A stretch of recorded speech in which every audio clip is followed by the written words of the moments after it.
Hi అందరికీ. ఇప్పుడు మీరు చూస్తున్న టెంపుల్ వచ్చేసి బుధ నీలకంఠ టెంపుల్. ఇది నేపాల్ కాఠ్మండ్లో ఉంటుంది. నేపాల్ కాఠ్మండ్లో పశుపతినాథ్ టెంపుల్ చాలా ఫేమస్. పశుపతినాథ్ టెంపుల్ నుంచి ఈ బుధ నీలకంఠ టెంపుల్ 7.5 కిలోమీటర్ డిస్టెన్స్లో ఉంటుంది.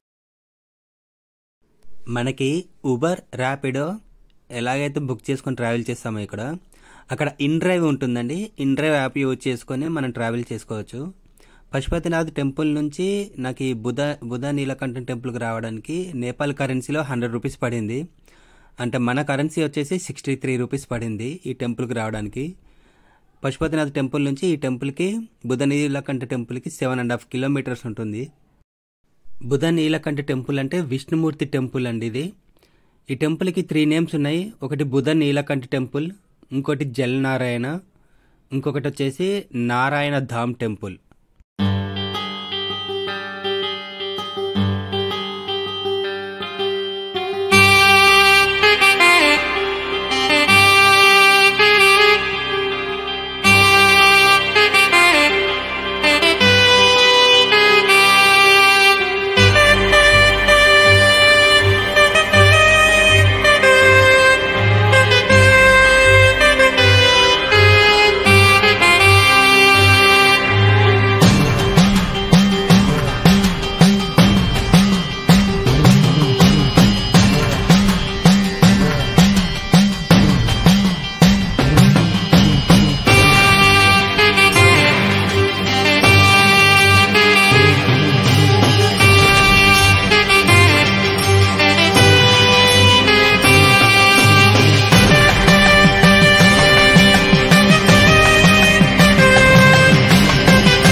నేపాలీలో బుధ నీలకంఠ అంటే పురాతన నీలకంఠ విగ్రహం అని.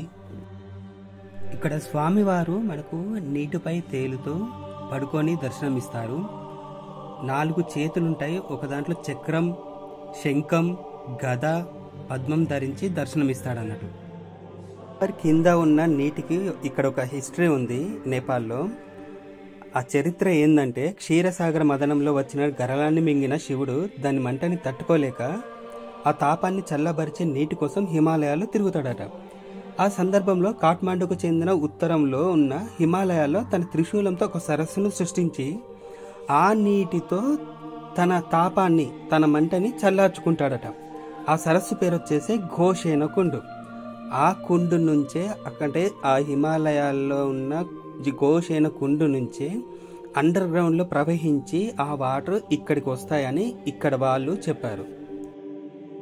ఇప్పుడు వచ్చేసి విగ్రహ స్థల పురాణం గురించి తెలుసుకుందాం. ఒక రైతు పొలం దున్నుతుండగా నాగలి కదలకుండా భూమి లోపల ఉండిపోతుంది.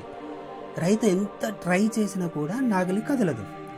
ఆ కదలనప్పుడు ఆ ప్రదేశంలో కొంచెం రక్తం రావడం కూడా జరుగుతుంది అన్నట్టు. అదేంటో తవ్వి చూడగా అక్కడ బుధ నీలకంఠ విగ్రహం బయటపడింది అన్నట్టు. కథనం ప్రకారం హరిదత్త బర్మ అనే భక్తుడు విష్ణుమూర్తిని ఆరాధించేవాడు. ఒకరోజు రాత్రి కలలో జలనారాయణుడు కనిపించి, నేను భూమి కింద ఉన్నాను, నన్ను బయటకు తీయు అని చెప్పారన్నట్టు. హరిదత్త స్వామి ఆదేశం ప్రకారం తవ్వడం మొదలుపెట్టాడు. తవ్వేటప్పుడు అతని గొడ్డలి ముక్కుకు తగిలి రక్తం కారడం మొదలైంది. దీంతో ఆ విగ్రహాన్ని ఈ కొలనులో ఉంచి పూజలు చేయడం ప్రారంభించారని ఇంకో కథనం. ఇంకో స్టోరీ ప్రకారం ఏంటంటే, ఎక్కడో చెక్కిన విగ్రహాన్ని 7వ శతాబ్దంలో ఆ ప్రాంతాన్ని పాలించిన విష్ణుగుప్తుని కాలంలో కాఠ్మండుకు తీసుకొచ్చి ఇక్కడ ప్రతిష్ఠించారు అని చెప్తున్నారు. ఇంత గొప్ప చరిత్ర ఉన్న ఈ టెంపుల్కి నేపాల్ రాజు ఎవ్వరూ కూడా ఇప్పటివరకు సందర్శించలేదు. ఎందుకంటే 1641 నుంచి 1674 వరకు ఈ ప్రాంతాన్ని పాలించిన ప్రతాపమల్లుని కాలంలో నేపాల్ రాజు ఎవరైనా ఈ ఆలయంలో ప్రవేశిస్తే మరణిస్తారు అనే దైవవాణి వినిపించింది. అందువల్ల అప్పటి నుంచి ఇప్పటి వరకు ఏ నేపాల్ రాజు కూడా ఈ ఆలయాన్ని సందర్శించలేదు. అయితే ఇక్కడ మీరు వీడియోలో చూస్తున్నారు కదా, కొంతమంది అక్కడ పడుకొని స్వామివారిని చూస్తున్నారు, కింద చూస్తున్నారు అన్నట్టు. అది అక్కడ పడుకొని స్వామివారిని కింద చూస్తున్నారు. ఎందుకంటే స్వామివారి పైన రూపం ఎలా ఉందో అలాగే నీటి కొలనుల అడుగు భాగాన కూడా అలాగే కనిపిస్తుందండి. చాలా మిస్టీరియస్గా అనిపించింది. నేనైతే రిజల్లీ చాలా షాక్ అయ్యాను. చాలా హ్యాపీగా అనిపించింది అలా చూసినప్పుడు నాకు కూడా. ఈ విగ్రహం పొడవు వచ్చేసి 5 మీటర్లు, ఈ కొలను పొడవు వచ్చేసి 13 మీటర్లు. కాఠ్మాండుకు వెళ్ళినప్పుడు ఖచ్చితంగా ఈ బుధ నీలకంఠ టెంపుల్ని సందర్శించండి. ఇంకో పేరు వచ్చేసి జలనారాయణ టెంపుల్ అంటారు.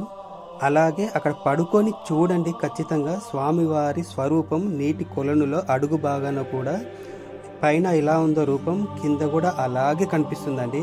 చాలా బాగుంది. మిస్ అవ్వకండి అస్సలు ఎవరు కూడా.